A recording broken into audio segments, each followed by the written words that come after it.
Hello, everyone. Thank you for joining and welcome to this SANS webcast, Threat Hunting with DeepBlue CLI V3. My name is Emily Pauline Newens. I'm the Cyber Defense Product Marketing Manager here at SANS, and I will be moderating today's webcast. Today's featured speaker is Eric Conrad. Eric is a SANS faculty fellow and has nearly 30 years of experience in information security. He is co-author of Management 414 SANS training program for the CISSP certification and SEC 511 continuous monitoring and security operations, and holds various industry certifications. He's well known in the community, so I feel like I don't need to go on and on and on about all of his amazing things he's done. During this webcast, if you have any questions for Eric, please enter them into the Q&A window at any time. He will be answering them at the end. So if you ask it and you're waiting for it to be answered, don't worry, it hopefully will at the end, but don't keep asking it so that the Q&A gets filled up with the same question over and over again. Please note that our webcast is being recorded and will be available for viewing later in your SANS account under My Webcasts. And with that, I'll let Eric take it away. Thank you, Emily. So hey, everyone, my name is Eric Conrad, and I'm very excited to update DeepBlue CLI. I updated it yesterday. I had already been updating it and planning for this talk, and then Sysmon version 15 was released on Wednesday. 2 days ago, as I'm speaking to you now, if you're seeing this live. And I'll talk about Sysmon version 15 a little bit and some one of the amazing things it added. And I already updated DeepBlue Hash to ingest the newest Sysmon event as of 2 days ago, event 29. And I'll talk about what that is and you know, all that good stuff. So biggest update DeepBlue CLI in a while. I've been generating a lot of logs for other purposes using modern attack frameworks like Sliver and things like that, Crowdstrike, etc. And if you missed my SANS keynote talk a few weeks ago, I talked about C2 frameworks, the rise of C2 frameworks, how to detect C2 frameworks, and how to detect the same kind of techniques they all tend to use, such as process migration and things like that. Dumping hashes, process migration. These are typical things that most of these frameworks do, and they all tend to trigger the same events. So instead of, and if you missed that talk, I did post the slides on my website. My website is ericconrad.com. I'm pretty easy to find online, ericconrad.com. If you Google Eric Conrad, that's typically the first hit. So very excited, and as I was finishing up this talk, I thought I'd share that card you're looking at is from Backdoors and Breaches V1, the first deck they released. Black Hills Information Security has an amazing tabletop card game called Backdoors and Breaches. I remember Jason Blanchard asked me, I think it was DerbyCon 7, where I'd given a talk on DeepBlue CLI, and if I would mind, if they mentioned DeepBlue CLI and Backdoors and Breaches, I'm like, no, quit, I insist. That sounds pretty awesome. And what's nice about working with amazing people like Jason and of course John Strand, his whole crew, and I'll show you a shout out I got from Ed Scotus's band of Merry Elves on the Holiday Hack. It's if you put good things out there and you work with people collaboratively to help them defend, and you kind of relentlessly share things, that karma often comes back to you. And it just makes me happy to know that I put something out in the world and it got used and people enjoyed it enough to kind of give it a shout out. And that just tickles me to death, So thank you collectively for everyone. Thank you for being here. I know it's a busy day. I know you've got a lot going on in your lives for, somewhere approaching, 100 odd people in the room now and growing. That's pretty awesome. So if you want to reach out to me, I'm on Twitter at Eric_Conrad. I don't post much on Twitter anymore due to all the shenanigans going on, but I do monitor that on a daily basis. So you can DM me there or email me there. That's my email account. So I like to give actionable talks. I like to have you be able to go back to work. And there's one caveat on that, your antivirus. I'll talk about that momentarily before you download DeepBlue CLI. But I like to give actionable talks where, I'll give you the slides, you'll have the recording shortly, I'll give the EVTX files, I give you the tool, do it, do it. And I'm very much predicated towards actionable talks that way. And again, if you missed my Blue Team Summit talk go to ericconrad.com. Once again, posted a link to all the links, the EVTX files, Actionable Talk. It's a similar view on this talk. In fact, a few slides are shared. That talk was talking about C2 frameworks and detecting them. This talk is, I then updated DeepBlue CLI to automatically detect all that stuff. So they go well together, but the minimal amount of overlap, because I didn't know, I assume most of you had not seen that talk, or some of you, so minimal overlap, but this one's much more focused on DeepBlue CLI. Now, as I mentioned, I actually got two backdoors and breaches. I was also in the Perch Consultants deck. Just quick story. I don't want to talk too much about my awesome friends, but I was playing Holiday Hack 2019, and I walk up to this elf, Busty Evergreen, and I start talking to him. He's like, I had no idea they'd done this. I had no idea that they'd put DeepBlue CLI in the game. I just talked to an elf. I play Holiday Hack every year during Christmas. I hope you do too. It's worth it. It's Ed Scotus's crew. He's amazing people working for him. Anyways, a little bit about me. Oh, I just want to, if you're eagle-eyed, you may notice this line down here. So specialties, restoring golden age arcade games. You may notice that monitor behind me. That's a Taito Kicks monitor from 1981. And that's this is the office at my house. I have an office in town too, in my house on Peace Island. This is my office on the house, which has become an arcade repair, shop as well. It's my workbench. So I found a Taito Kicks in QIX 1981. Seminal game, amazing game. It was in a warehouse. The flyback was blown. $200, get it out of here. I'm like, oh yeah. Monitor now works great, by the way. Anyways, so among my various specialties, it doesn't pay any money, but it is a lot of fun. All right. Now, before you go ahead and download DeepBlue CLI, DeepBlue CLI has logs that contain evil. Lots of them. Logs that show all kinds of mayhem, from post-exploitation frameworks and malicious PowerShell, but it's in log format. And what's going to happen is if you download it, Microsoft Defender Antivirus will eat it. Now, again, they're logs. XML-based logs can't harm you. They're harmless. But then, random InfoSec quote-unquote professionals send me angry emails. How dare you try to hack me, Comic? They're just logs. Come on, man.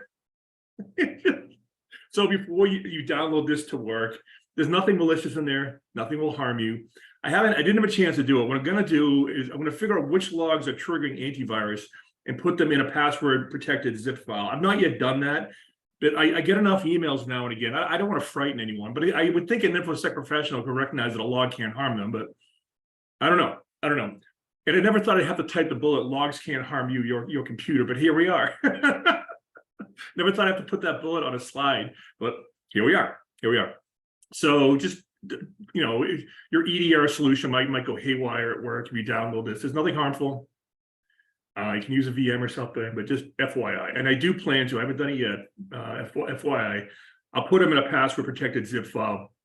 And the normal way we do that is we make the password infected, but they're not infected. So I'm gonna make the password antivirus is dumb. Okay. That's gonna be the password to uncompress and decrypt the logs that contain malice that your antivirus may go crazy over. So I love this quote. There's a couple of quotes I love in InfoSec, and this one comes up a lot. Sunlight is the best disinfectant. Malware festers in the darkness. And the modern attack frameworks like Impacket and WMIExec that use WMI, they are stealthy. Like WmiExec, which a lot of criminal gangs, ransomware gangs are using now, essentially zero logs default. So it works by default, no additional, on my Windows 10, just out of the box, WMI worked. I didn't have to install anything, I didn't have to create a service, it just simply worked. Windows Management Instrumentation Console. And this is part of what we call living off the land. LOL bins you may have heard of, living off the land binaries. In the old days, we'd upload malware, but of course the EDR vendors, Microsoft Defender Antivirus, which is really good, by the way, and your Carbon Blacks and everyone, and Taniums, they get really good at spotting malware, really good at it. It's hard to bypass that stuff. It's not impossible, but it's hard.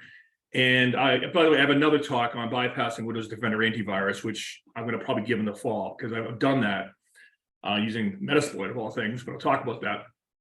But so even nation states and criminal gangs, and some advanced criminal gangs are so advanced that they appear to be nation states when you're on the receiving end of it. It's hard to tell, is this a nation state? Is this an advanced criminal gang? It's hard to tell sometimes. And they're mowing outside. Good timing, right? If you hear that, I can put a headset on. But anyways, it's hard to tell. But they're all moving towards this living off the land of like, let's use what's there. And even PSExec, which was very much in vogue for C2 frameworks a few years ago, nowadays, antivirus got really good at detecting PSExec-based attacks. And now WMI has taken off as the thing. Essentially zero logging with default logging. Hold on. Yeah, I don't have my headset here. I'll just keep rolling. Hopefully the lawnmower goes that way. You can hear that, I'm not sure. It's closer. And but if you install Sysmon, add some additional logging, or use the built-in event 4688 command line auditing, if you make a few changes to that, you'll see this stuff, right? And another saying I like a lot, and if you've seen a few of my talks, I'm probably repeating myself, but that's okay. It bears repeating. Is perfect is the enemy of good. And what a lot of people do during my talks like this, they look at a tool like DeepBlue CLI, and I get questions at the end where people literally commit the perfect solution fallacy after I describe what it is. And it's often in this kind of a format, like a 45-minute talk or something, where I describe the perfect solution fallacy, and then someone at the end commits it. And I try to politely point, and what's a perfect solution fallacy? The perfect solution fallacy is a tool used by IT people to stop change, to stop necessary and important change. It's a way to defeat change. And what the perfect solution fallacy says is, you should not use a solution unless it's perfect in all use cases. And that's obviously a fallacy, because if we believe that, we wouldn't use antivirus, that fails. We wouldn't use a firewall, that fails. Every single control you've already deployed, including EDR and malware detonation, all that can fail. All of it can be bypassed, all of it.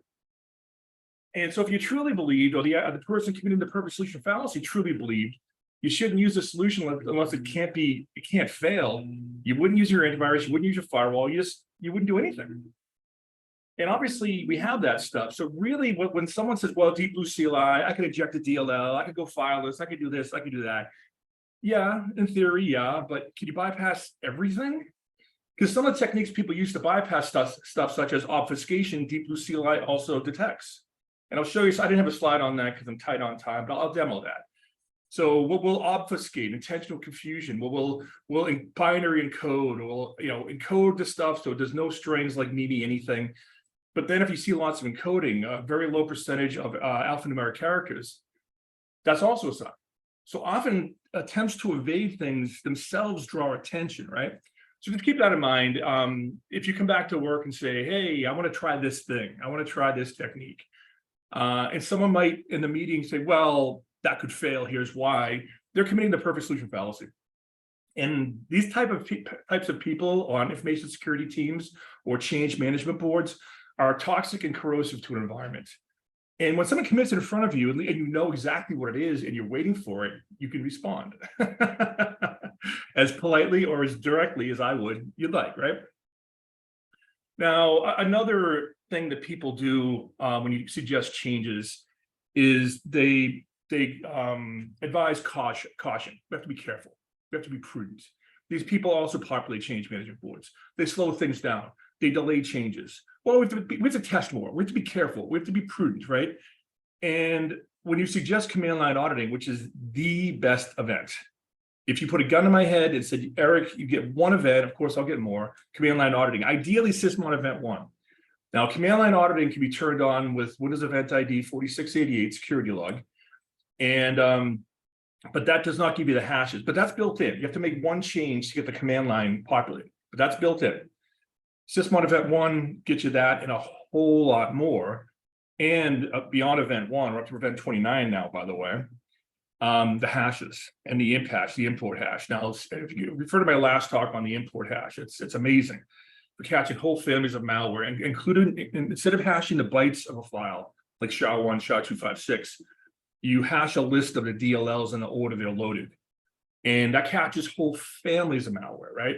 So Sysmon is the bomb diggity. You want Sysmon, but someone's going to say, oh, command line auditing, we could log passwords, we could log keys, which depending on how you've orchestrated your environment may be true.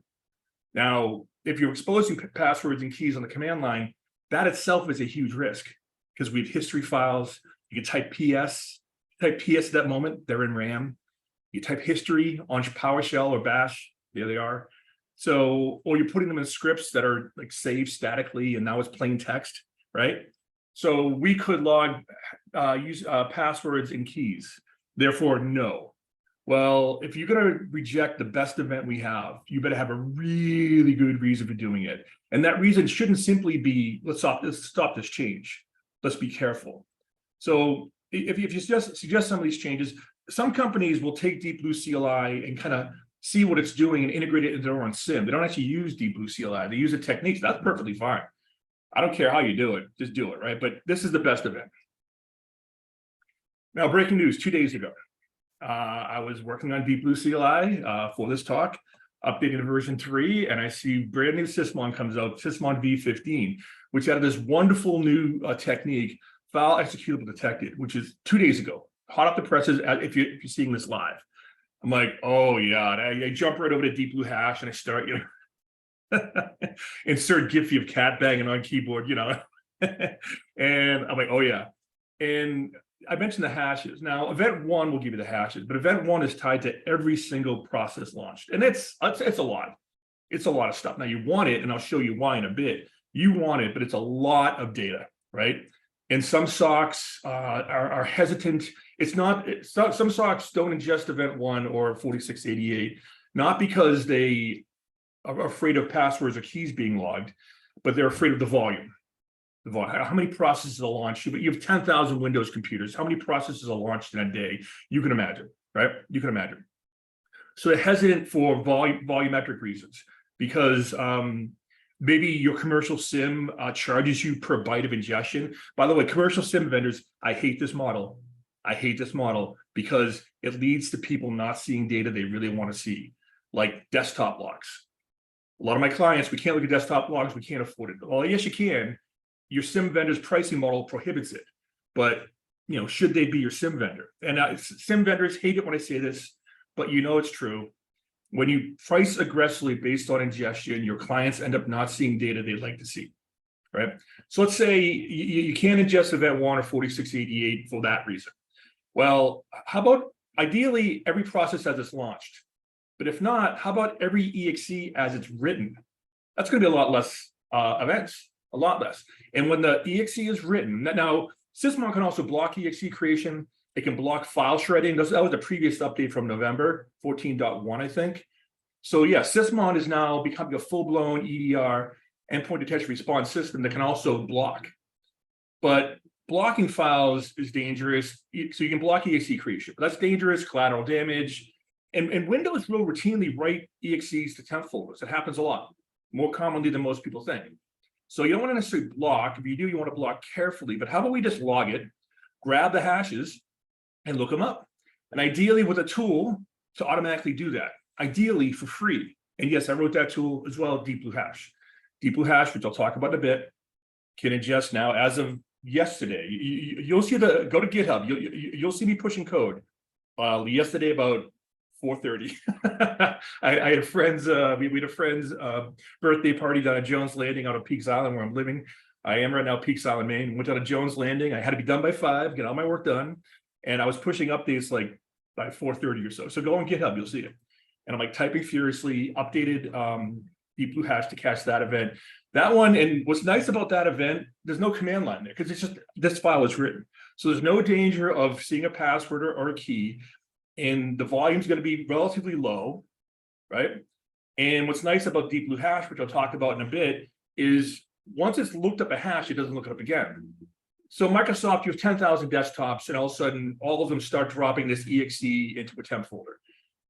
Normal, not malicious, and 10,000 desktops drop the same EXE, right? Over the course of days, update, whatever, right?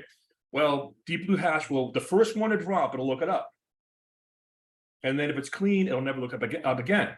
So, 9,999 more come in, but it's already looked it up. It won't look it up. So that's a nice scalable event, brand new, hot off the presses 2 days ago. Check it out. Now we'll talk about some of the things malware does. And again, a lot of things they'll do to evade detection will actually draw attention to them. Famously, randomly generated names.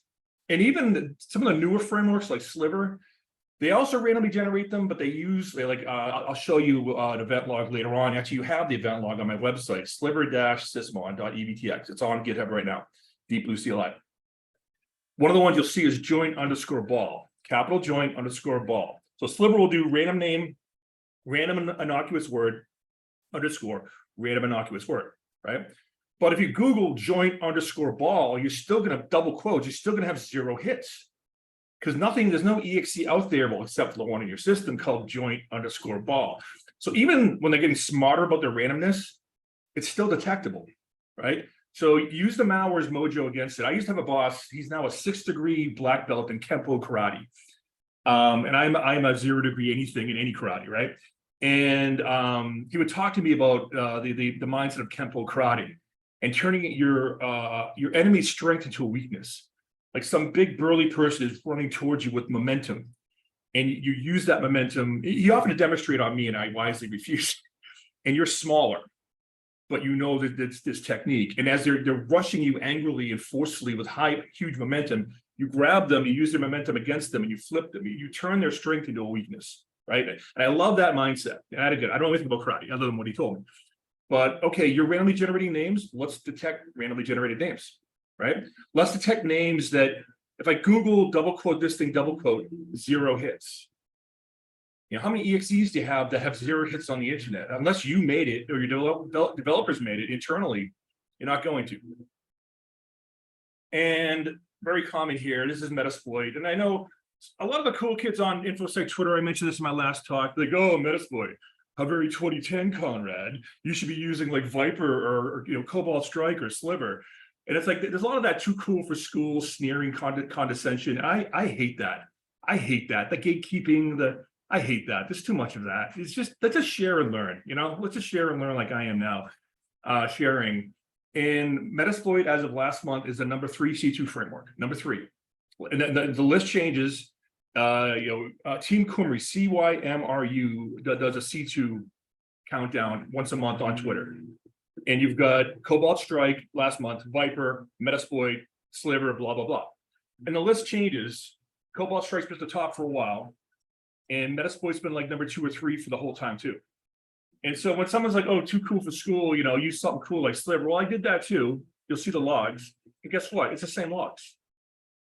And I was at future webcasts coming up probably in September in the fall. I was able to bypass Windows Defender antivirus with my full bore, full patched, everything, current rule set with Metasploit. It wasn't easy, but I did it. So what's happening here? It's a giant multi-thousand byte command that's been compressed and then base64 encoded, right? And you see a lot of things like this, no profile, hidden window, classic malware stuff. Now, all the frameworks do some version of this. Virtually all of them do some version of this. Will base64 or compress and base64.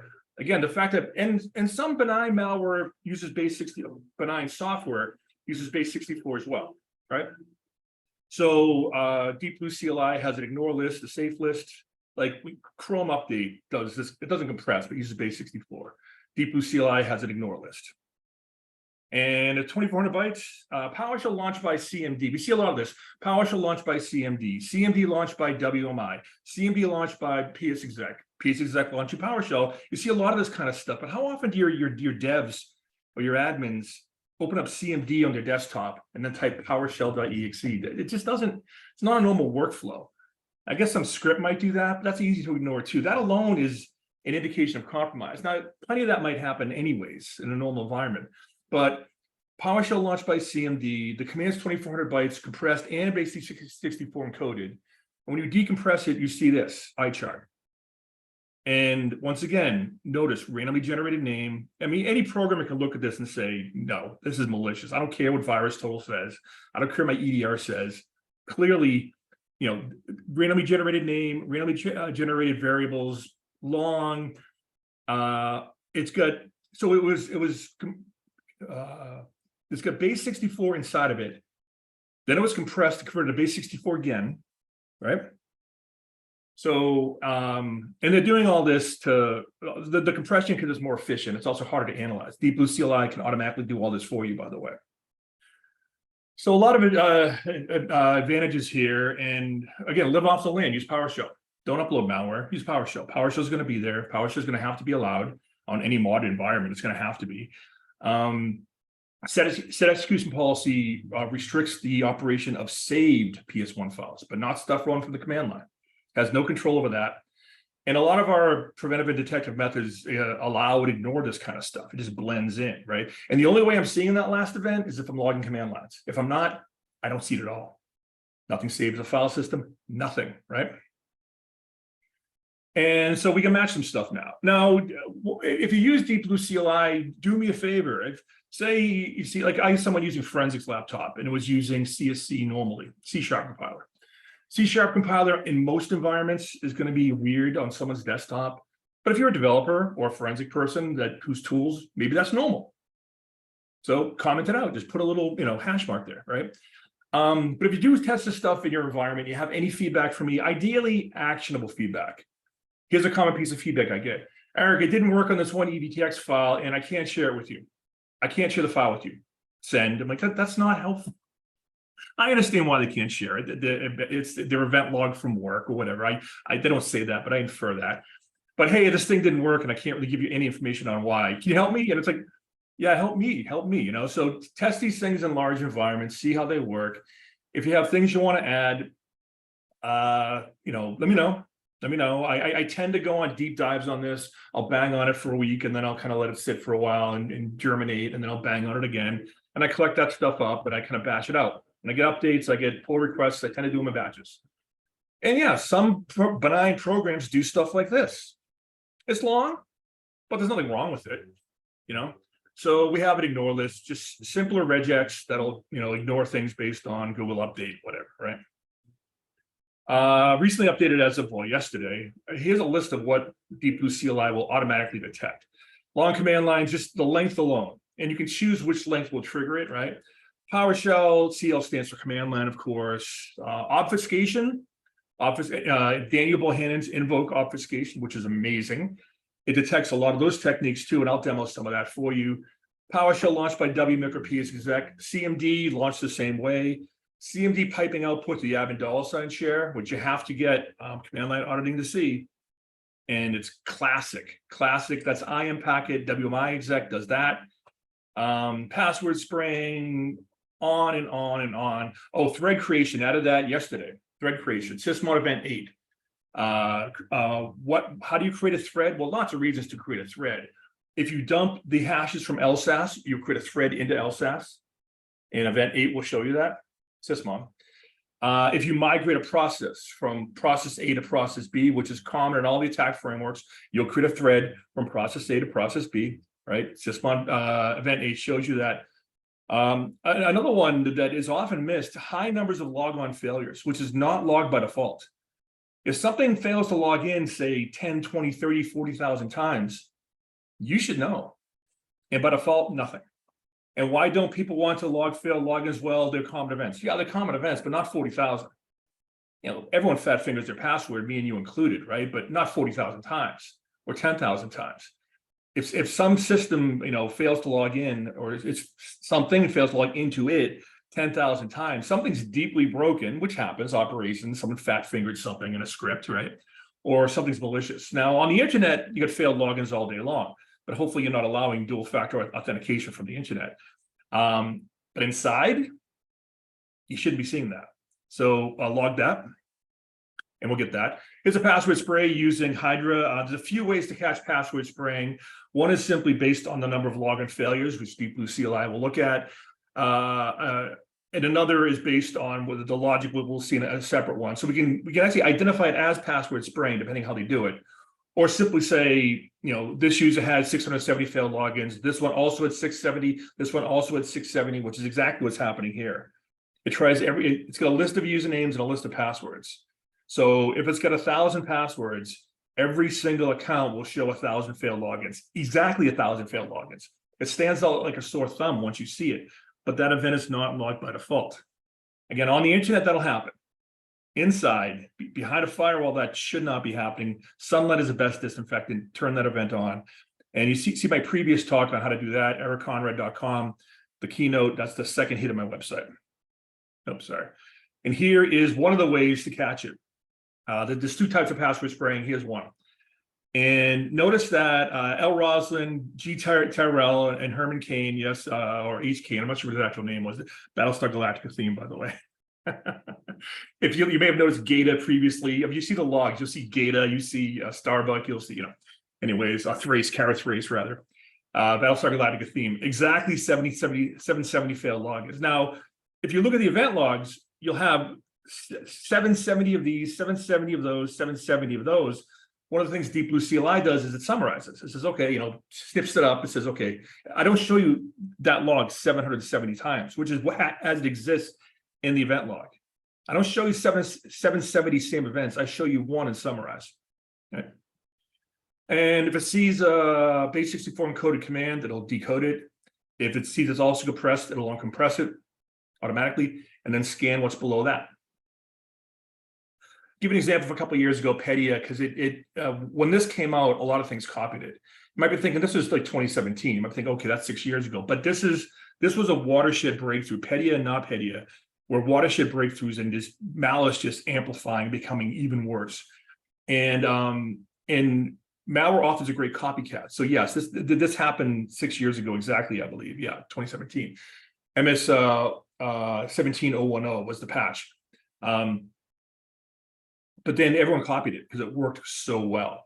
So let's detect what this thing's doing, because you might not be worried about Pedia today, but how about everything that copied it? Because that's when you track C2 frameworks, again, they tend to all do the same stuff.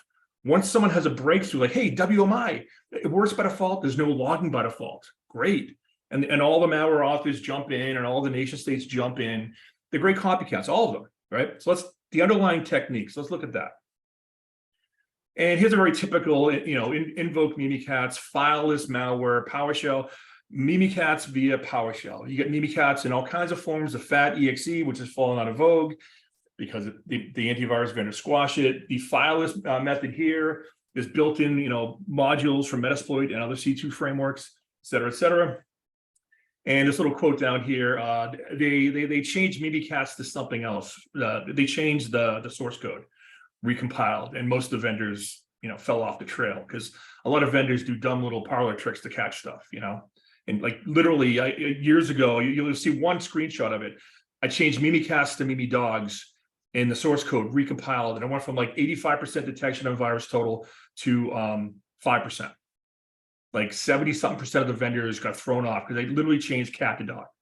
And a lot of the vendors take these little shortcuts, and when you see it, you see it, right? I was giggling like a school kid when I did that, by the way. So here's fileless Mimikatz. On the command line, I PSExec in and I run this command. Nothing's ever saved to the file system rather. Boom, right? And here's what the event log looks like raw, and I'll show you the DeepBlue CLI version in a bit. But notice the PSExec service launched this, right? And that web client download string, which DeepBlue CLI also detects, it's kind of like a wget or a fetch or curl. It's like, download this, run it, but don't save it.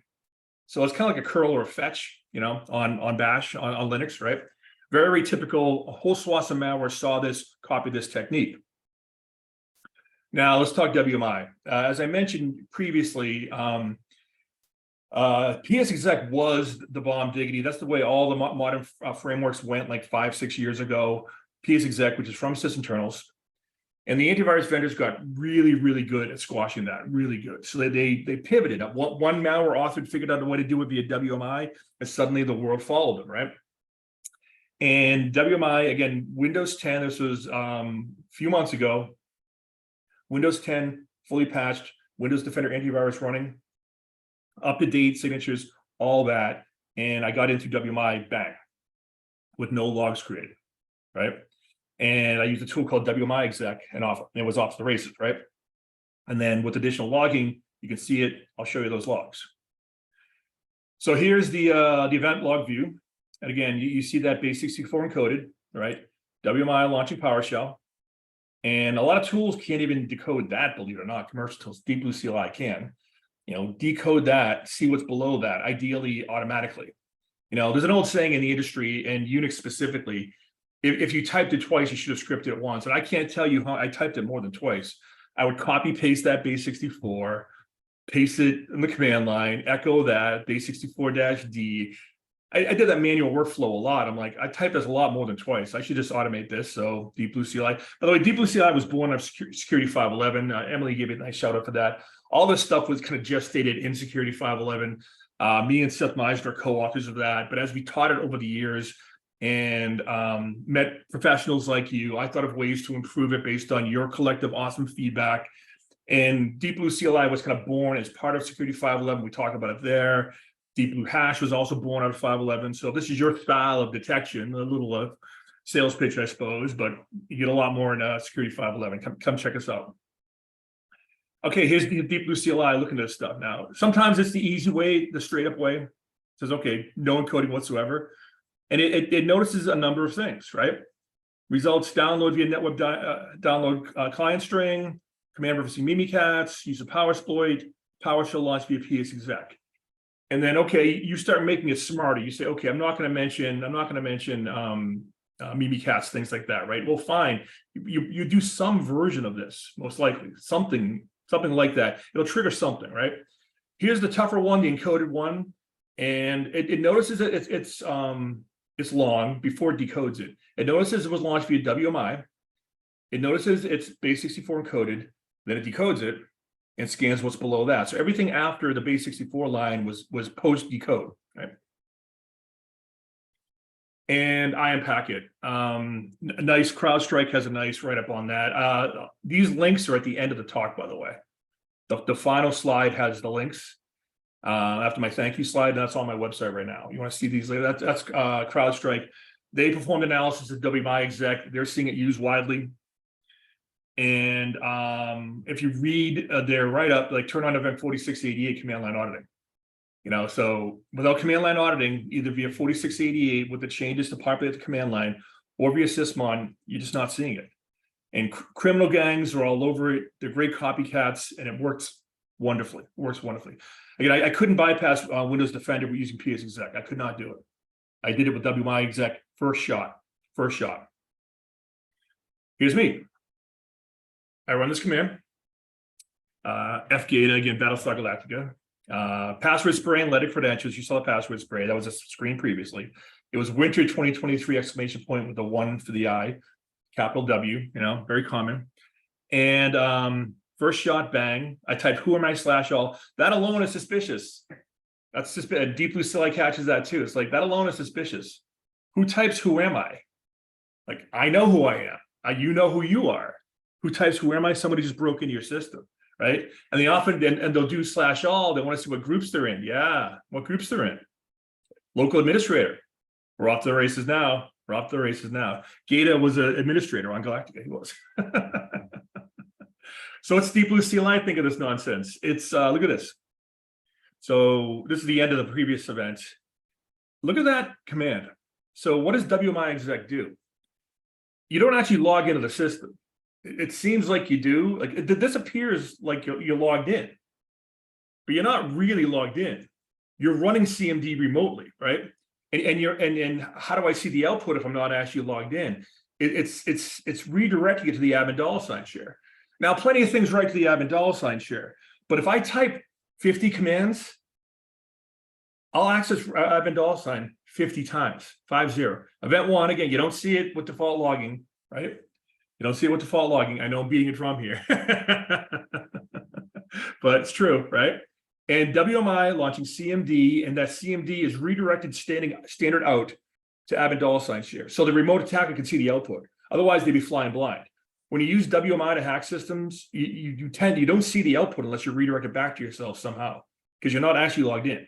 You're just running, even though that shell makes it appear like you're logged in, you're not actually logged in. That's redirecting back. Telltale sign. If I run 1,000 commands, it's mapped 1,000 times. It blares like a siren once you see it, but you have to see it, right? With the logging. Very typical things attackers will do on these systems. They want to raise their privileges, right? Get system is, and that's what Metasploit calls it. That's what Sliver calls it, right? And other things too. You want to dump hashes, and they may use different commands, although in the case of Sliver, it's get system, and on Metasploit the same. The commands may have a different name for some frameworks, but the underlying logs are going to look largely the same. Or you could draw a Venn diagram, and there's a lot of overlap in the middle where they all trigger the same thing. I'm sure on the outside of the Venn diagram, there's some things that are triggered uniquely, but the center of that diagram, the overlap is big, right? And they do PS, they dump the hashes, they want to crack the hashes, they want to steal tokens, they want to impersonate tokens, things like that, security access tokens, right? Then process migration. So why do we want to process migrate? When you look at the Sliver Sysmon logs, which I'll show you in a bit, I uploaded joint_ball and ran it, right? And I got WmiExec running. It has this output command to upload stuff. I uploaded polymorphically encoded joint_ball, and I ran it. Now at that point, I'm a DLL attached. I have a very, very tenuous foothold. Because if antivirus squashes joint_ball, kiss that shell goodbye. It's gone. And maybe it's gone forever. Maybe that was my only shot in, and I blew it. And there's nothing worse as a pen test than having shell for 5 minutes and losing it forever. Oh, or 10 seconds, whatever it is. So the first thing we often do, so we're a DLL attached to a very, very dangerous process that could disappear at any moment in time. I want to detach that DLL and reattach to something else like WinLogon.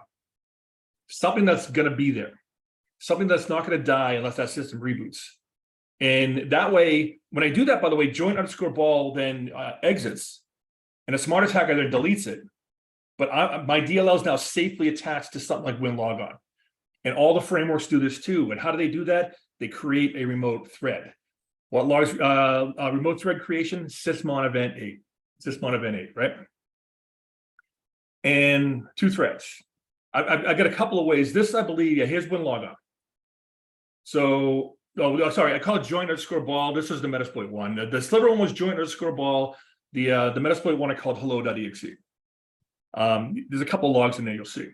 So it sees the thread and it says, okay, basically, if anything touches LSAS alert, and does Microsoft create remote threads normally as a system thing? Yes, but it'll be like NT authority system. It won't be FGATA, right? And by the way, I just added this event, the support for this event yesterday. And I know, having looked at other logs, there's other things that normally create a thread. NT system, authority system is the most prevalent one. There's a few other system processes that do that. I'll be updating DeepBlue CLI probably tomorrow to catch those. If you investigate this event and find stuff at work, normal stuff, I don't even need the event log. Just give me the name of the account that created the system account that created that thread, right? If you do that for me, I'll add it to DeepBlue CLI to ignore that too. So I have an ignore list of 1 right now system. I'm going to grow that ignore list, ideally with your help. Okay, ideally with your help, to be the other benign stuff that does that, but anything that's not a system account, such as this. So the way it works now, anything that touches LSAS, create this alert. If you're not on the ignore list, create this alert. And you need to grow the ignore list. Brand new functionality from yesterday. Now let's talk about DeepBlue hash. I mentioned it a few times. Sysmon gives you the hashes. Sysmon event 1, 6, 7, and now 29 give you hashes. DeepBlue hash will ingest all of those, right? And excuse me. And so what you look at is, and I've automated this for you, track all the hashes in your environment, either every live process, if you want less logs, every newly created exe. Look up the hashes. SHA-256 is a good one to have. Imp hash is good as well.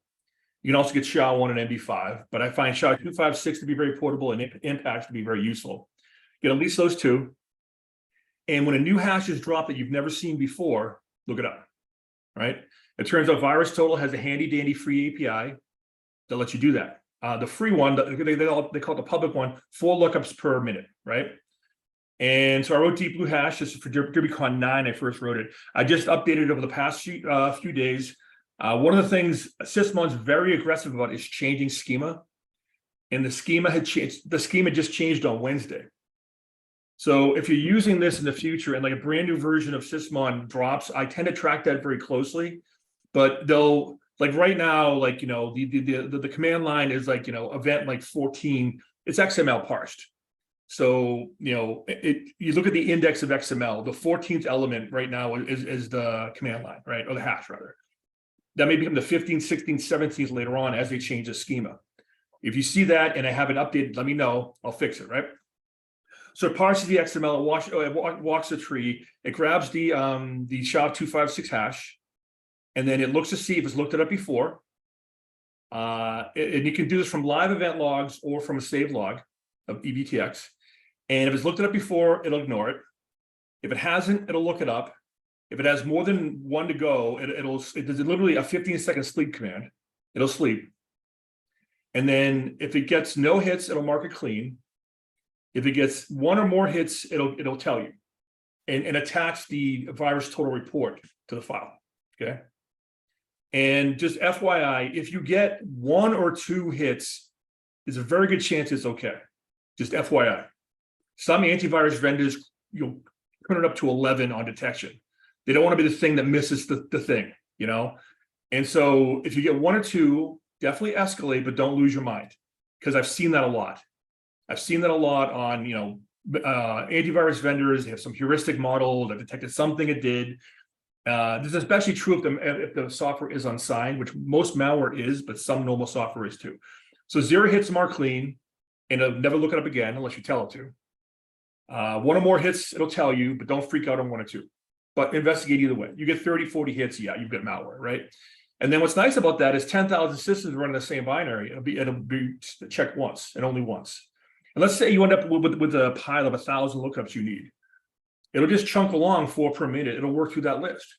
It's all built-in free stuff. Now, one warning on virus total is key. I hadn't used mine in a while. I've had one for years. I go to use it and it says 1 lookup per day, 31 per month. I'm like, what are you talking about? That is useless. I even open a ticket with virus total. I'm like, what's going on? I start Googling, why was I like putting virus total jail? What did I do? I've been singing their praises for years, right? And then I'm Googling around and other people are complaining about the same problem, 1 per day, 31 per month. But other people are like, no, I've got 15 per minute, one every 15 seconds. I'm like, so I created a new account and now I have a normal one. I don't know why I was putting virus total jail. So if you're in virus total jail, welcome fellow inmate, just make a new account. It's free. And I don't know if I'm not supposed to have 2 virus total accounts. I'm happy to delete my old one in jail. I don't want to break any AUP rules as I'm being recorded here, but that's amazing functionality.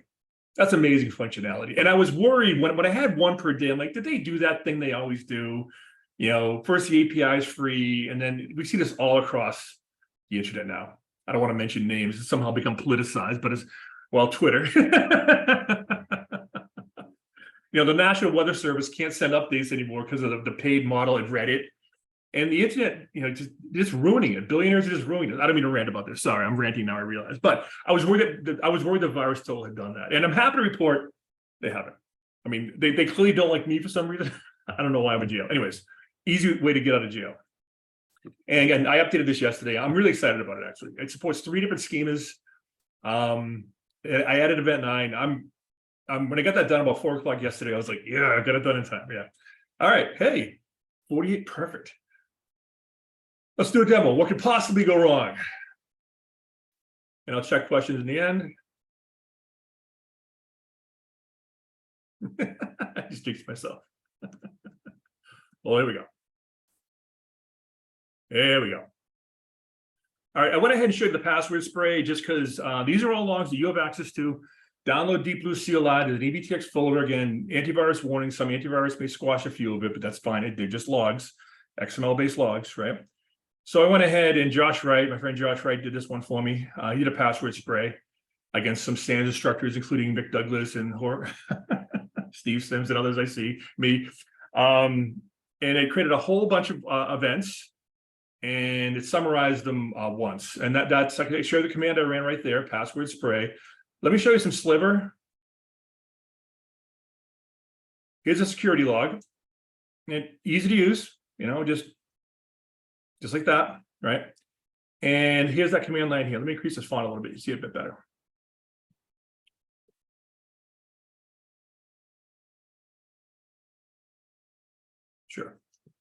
And you see this over and over and over again, right? Over and over again. You can scroll back.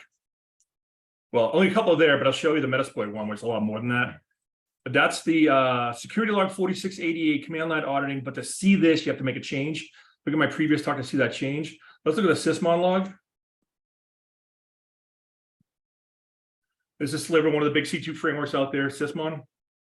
Same thing that 4688 gets us, but this also gets the hashes. Now, the hash is very interesting in this case because it's the hash of CMD.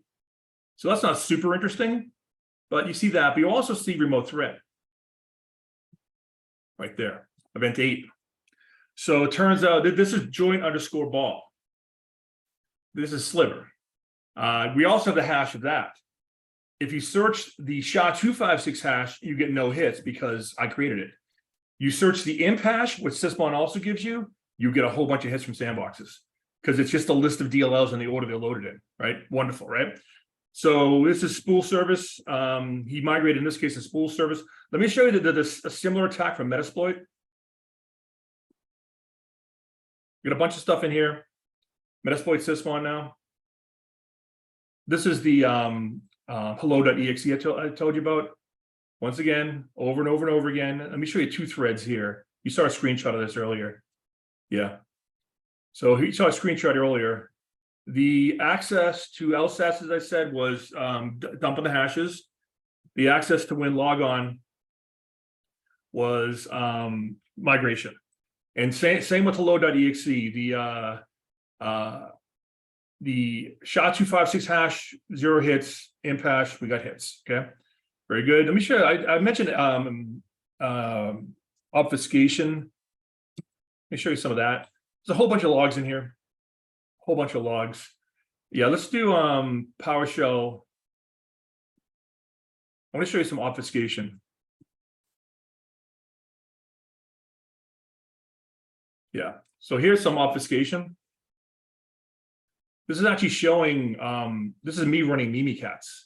The same Mimikatz you saw earlier, I obfuscated it. So you're not seeing strings like Mimikatz, you're not seeing any of that stuff we saw before. However, you're seeing lots and lots of numbers and lots of comments and virtually very little alpha. And so DeepBlue CLI notices that. It's like, you've got very little alpha here, you know, and you can tune that number, by the way. There's various ways to encode. This is some binary encoding here. And DeepBlue CLI says, hey, that's 75% zeros and ones. And invoke obfuscation came out also in 2007, I believe, DerbyCon 6. And it's used by a ton of frameworks today. Lots of stuff's obfuscating to bypass your EDRs and whatnot. But it jumps out. If you count, like, look at this. It's crazy, right? And they're doing this to avoid string like regex detection. But I decided I'll just count alpha. 3% alpha. If you're a programmer, you're in a program, it's not going to be 3% alpha if it's like PowerShell or something. It's certainly not.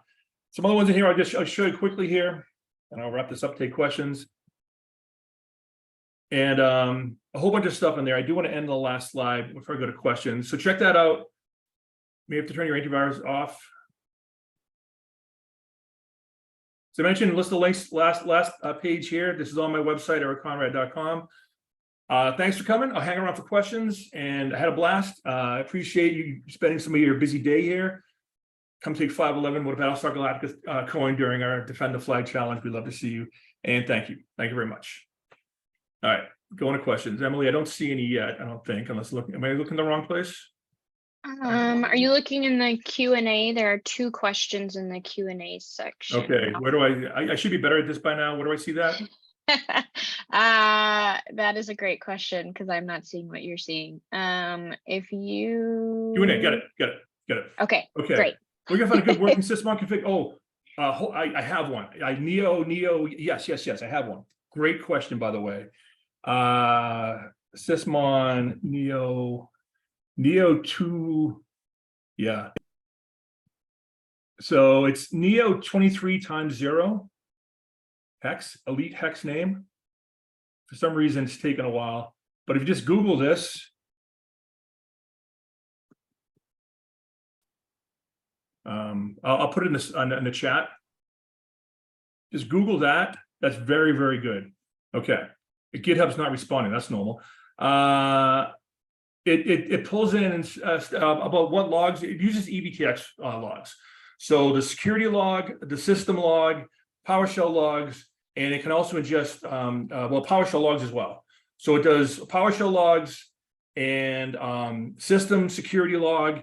We just added on a pull request. We just added a new one, which I'm blanking on at the moment, and Sysmon logs, of course, as well. So thank you, Stephanos, for that great question. Well, Jesse, if you do me a favor, I'm not sure. You just showed me. I just showed you myself analyzing Sysmon logs here. So download the latest, greatest one, and I'll show you once again. I mean, this is me doing exactly that. So this right here, that's a Sysmon log. So, and if you have a log you can send me, maybe you can't, but you have my Sysmon logs there, and some of these I generated very recently. It should work. If you have a use case where it's not working and you can share something with me, and if the log's sensitive, maybe trim out all the events, but a couple that aren't sensitive and share it, I'll be happy to look at it. Oh, sure, Bob, great question. I was trying not to make the SIM vendors even more angry at me. What do I use to ingest massive quantities of logs? I use Security Onion, and now the SIM vendors really hate my rotten guts now. Sorry, SIM vendors. My advice to you, and I've talked to a few SIM vendors on this: compete or die. Make your products better. I use Security Onion backed by Elastic Stack, and it can ingest. You're only limited by hardware, and hardware is cheap, man. You can ingest. I have clients who have what we call a compliance SIM. That's a commercial vendor, and they won't look at the desktop logs on it because they can't afford to. And so I have them build what we call a tactical SIM, just off-the-shelf hardware, install Linux on it, and put a bunch of disk in it, and we run Security Onion cluster to ingest the desktop logs. Yes, you can run, you can ingest Windows event logs on Linux. It's a tool called NXLog. There may be other ways to do it too. The tool called NXLog.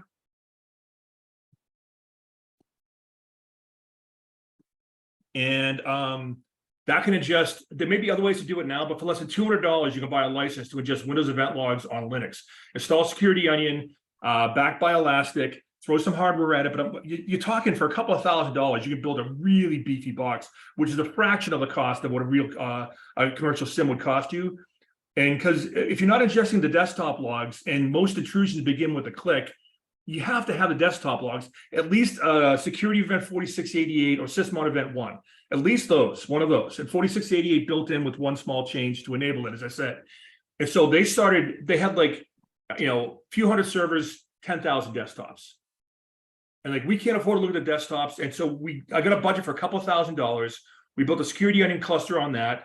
And by the way, that means the desktops can forward logs to any event log collector, including Security Onion. No agent needed, built-in functionality from the client. They started getting desktop logs from all the clients, and they loved it. They fell in love. And now they're firing their commercial SIM vendor and using Security Onion for everything. All right, cool. All right, thank you, Jesse. I think I've answered all the questions. Great questions, by the way. Great questions.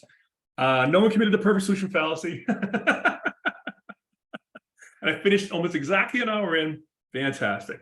Thanks for coming, folks. I had a blast. It's a great excuse to update what I think is a pretty neat tool, in my very biased opinion. Give it a whirl. Let me know how you do. Thank you. Thank you, Eric, for this presentation and for bringing this information to the SANS community, to our audience. We greatly appreciate you listening in. For a schedule of all upcoming and on-demand SANS webcasts, please visit sans.org/webcast. Take care, and we hope to have you back again for another SANS webcast. Thanks, everyone.